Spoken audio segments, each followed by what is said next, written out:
আমি আমার বাচ্চাকে ছেজে মাত্র ৫ মিনিটের একটা বিরতি নিয়েছিলাম, আর আমার সঙ্গী বললেন যে এটা দেখে তার শরীর খারাপ হয়ে যাচ্ছে। আজ সকালে আমরা বিছানায় ছিলাম। বাচ্চাটি দুধ খেয়েছিল, ঢেকুর তুলেছিল এবং ওর ডারাপারও বদলে দেওয়া হয়েছিল। আমি ওকে আবারও দুধ খাওয়াতে চেষ্টা করলাম, কিন্তু বোর হরে গিয়ে ও আমাকে কামজে দিল। আমি শুধু পাশ ফিরে শুয়ে পড়লাম এবং ওকে বললাম যে ও ৫ মিনিটের জন্য ওখানে শুয়ে থাকতে পারে। ও খুব খুশি ছিল, আধো আধো কথা বলছিল আর আমার টি শার্ট নিয়ে খেলছিল। তারপর আমার সঙ্গী জিজ্ঞেস করলেন আমি কেন বাচ্চার উল্টো দিকে মুখ করে শুয়ে আছি। আমি তাকে বললাম যে বাচ্চাটি এখন শান্ত আছে এবং শুধু কিছুক্ষণের জন্য বিশ্রাম নিচ্ছে। তার প্রতিক্রিয়া, তিনি বললেন যে এটা দেখে তার শরীর খারাপ লাগছে।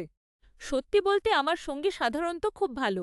তিনি ঘরের কাজে সাহায্য করেন এবং পার্ট টাইম চাকরি করেন। কিন্তু আমি একজন হোমমেকার মা। আমার পুরো জীবনটাই এখন এই বাচ্চাকে কেন্দ্র করে আবর্তিত তিনি যখন দায়িত্ব নেন তখন মনে হয় যেন তিনি কেবল বেবি সিটিং করছেন, এমনকি জল খেতেও ভুলে যান। আমি মাত্র ৫ মিনিটের এই ছোট ছোট শান্তির মুহূর্তগুলোর ওপর ভর করে কোনোমতে টিকে আছি। তিনি পরে ক্ষমা চেয়েছেন, কিন্তু তার সেই প্রাথমিক ঘৃণার কথা আমি ভুলতে পারছি না। নিজের মানসিক স্বাস্থ্যের জন্য সামান্য একটু বিরতি নেওয়া কি সত্যিই এতটা ঘৃণ্য?